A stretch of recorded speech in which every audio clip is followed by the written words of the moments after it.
Assalamualaikum warahmatullahi wabarakatuh. Perkenalkan, nama saya Said Sani Mubarak Al-Kulusi dengan NIM F1D118009 dari Program Studi Teknik Pertambangan Universitas Jambi. Ini menyajikan sebuah video tentang eksplorasi. Selamat menikmati. Outline materi yang akan saya bahas adalah yang pertama, pengertian dan tahapan eksplorasi. Yang kedua, faktor pertimbangan eksplorasi. Yang ketiga, pengambilan keputusan investasi. Dan yang keempat, metode dan sampling contoh. Pengertian dan tahapan eksplorasi. Menurut Undang-Undang Nomor 3 Tahun 2020, eksplorasi merupakan tahapan kegiatan usaha pertambangan untuk memperoleh informasi secara terperinci dan teliti tentang lokasi, bentuk, dimensi, sebaran, dan sumber daya terukur dari bahan galian serta mengenai informasi mengenai lingkungan sosial dan lingkungan hidup. Tahapan eksplorasi. Yang pertama yaitu survei tinjau. Identifikasi daerah potensi bahan galian, diantaranya pemetaan geologi, pemotretan udara, dan metode tak langsung. Yang kedua yaitu prospeksi, membatasi daerah potensi endapan. Berikutnya yaitu eksplorasi umum, merupakan delineasi dari suatu endapan teridentifikasi berdasarkan indikasi sebaran, perkiraan awal mengenai bentuk dan ukuran. Berikutnya yaitu eksplorasi rinci, melakukan delineasi secara rinci dalam 3 dimensi terhadap bahan galian untuk menentukan sumber daya terukur. Dan yang terakhir yaitu eksplorasi khusus, tahapan eksplorasi untuk mengevaluasi suatu kegiatan eksplorasi yang telah dirancang sebelumnya. Faktor pertimbangan eksplorasi. Faktor pertimbangan eksplorasi. Yang pertama yaitu potensi resource dan permintaan. Potensi ini mengenai tentang klasifikasi sumber daya dan cadangan, terukur dan tertunjuk yang layak ditambah secara ekonomis. Selain itu, permintaan pasar juga mempengaruhi eksplorasi ini, agar bahan galian yang dieksplorasi dapat memenuhi permintaan pasar. Yang berikutnya yaitu kondisi, geologi, dan posisi geografi. Faktor ini menentukan tingkat keamanan suatu pertambangan jika di sana terdapat struktur geologi yang banyak. Faktor selanjutnya yaitu faktor politik, peraturan pemerintah setempat, dan perizinan. Faktor ini juga harus diperhatikan tentang perizinan yang akan dikeluarkan oleh pemerintah. Dan faktor terakhir yaitu transportasi hasil eksploitasi dan biaya juga diperhatikan. Apakah daerah yang akan ditambang dekat dengan alat angkut transportasi? Hal ini bertujuan untuk mengurangi biaya yang dikeluarkan lebih sedikit dan efisien. Pengambilan keputusan investasi. Pengambilan keputusan investasi di dalam tabel ini menggambarkan suatu tahapan pertambangan dimulai dengan kegiatan studi literatur berupa kegiatan perencanaan konseptual, di mana laju pengeluaran atau biaya relatif sangat rendah, tetapi tingkat geologi yang sangat rendah pula, yang memiliki resiko yang tinggi. Setelah melakukan tahapan ini, titik pengambilan keputusan harus segera diambil, berupa pemilihan daerah. Selanjutnya, tahapan perencanaan detail merupakan analisis kesesuaian studi literatur dengan keadaan lapangan. Berikutnya adalah tahapan survei tinjau, berupa survei regional inderaja, geokimia, geofisika, serta airborne. Pengeluaran target relatif lebih sedikit, tetapi cenderung meningkat, dengan tingkat keyakinan geologi yang masih sangat rendah atau risiko yang sangat tinggi.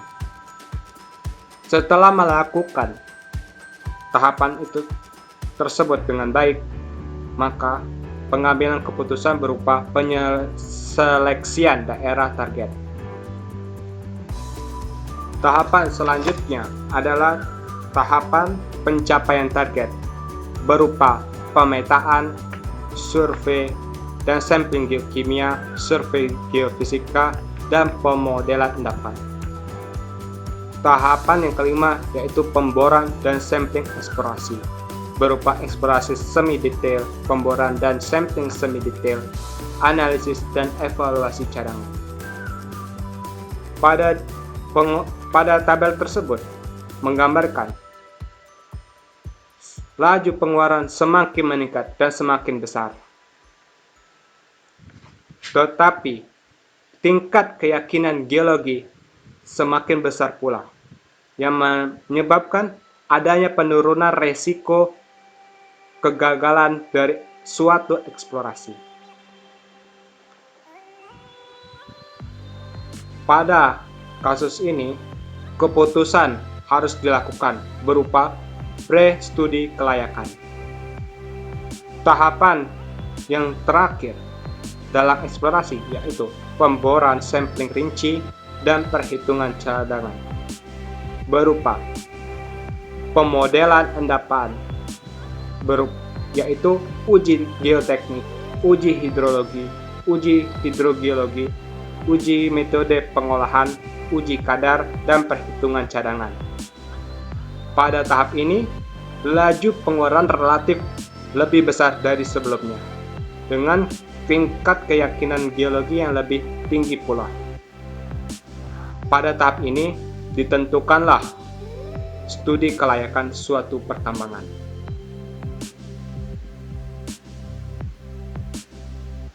Metode dan sampling contoh. Metode tak langsung pada kegiatan umum tidak berhubungan kontak langsung dengan objek, dibandingkan dengan metode langsung berhubungan langsung dengan objek. Prinsip kerjanya memanfaatkan sifat fisik dan kimia endapan, sedangkan metode langsung melakukan pengamatan penyelidikan langsung terhadap objek secara fisik.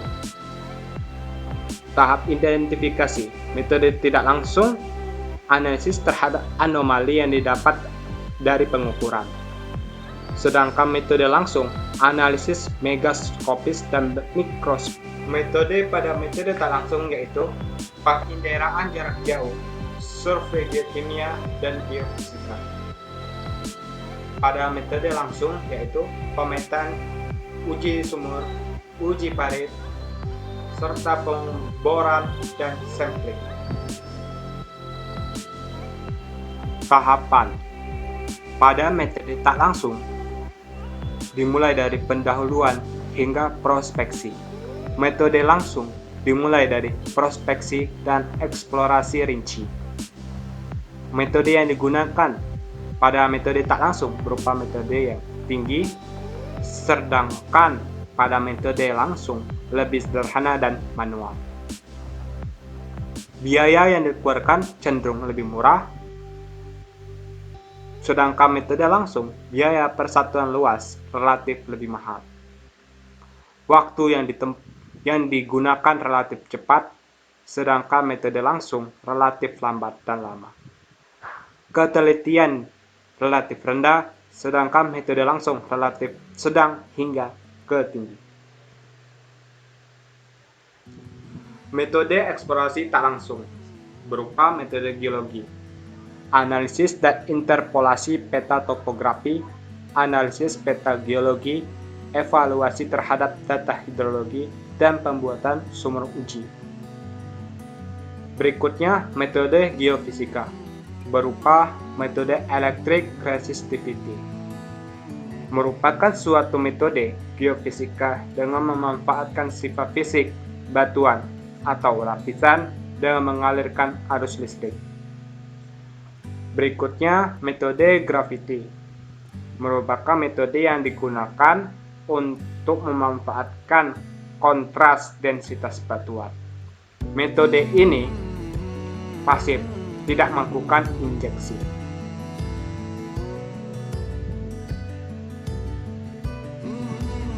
Metode eksplorasi langsung dimulai dari permukaan, pemetaan geologi, penyelidikan singkapan, paritan atau trenching, pembuatan sumber uji, penjajakan flood atau trenching flood, tracing dengan panning. Jikalau berada di bawah permukaan, digunakan pengeboran atau drilling. Sampling contoh yang pertama yaitu grab sampling, mengambil bagian fragmen yang berukuran besar dari suatu tumpukan mineralisasi secara acak.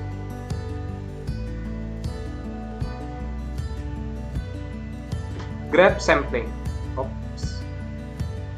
Sampling contoh. Yang pertama yaitu grab sampling, mengambil bagian fragmen.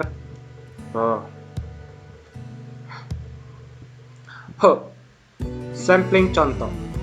Yang pertama yaitu grab sampling, mengambil bagian atau fragmen yang berukuran besar dari suatu tumpukan mineralisasi secara acak.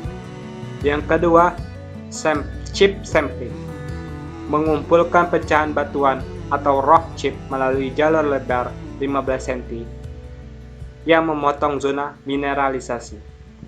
Yang ketiga yaitu stream sediment,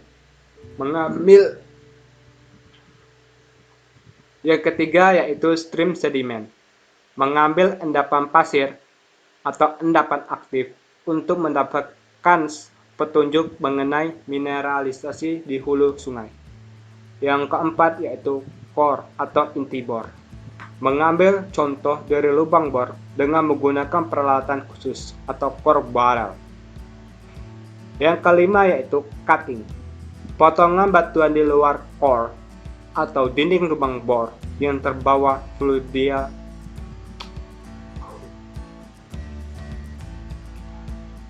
Yang kelima yaitu cutting, potongan batuan di luar core atau dinding lubang bor yang terbawa fluida bor ke atas. Dan yang terakhir yaitu channel sampling, pengambilan contoh dengan membuat alur sepanjang permukaan jejak biji, lebar sekitar 3-10 cm dan kedalaman 3-5 cm, baik secara horizontal, vertikal, atau tegak lurus dengan kemiringan.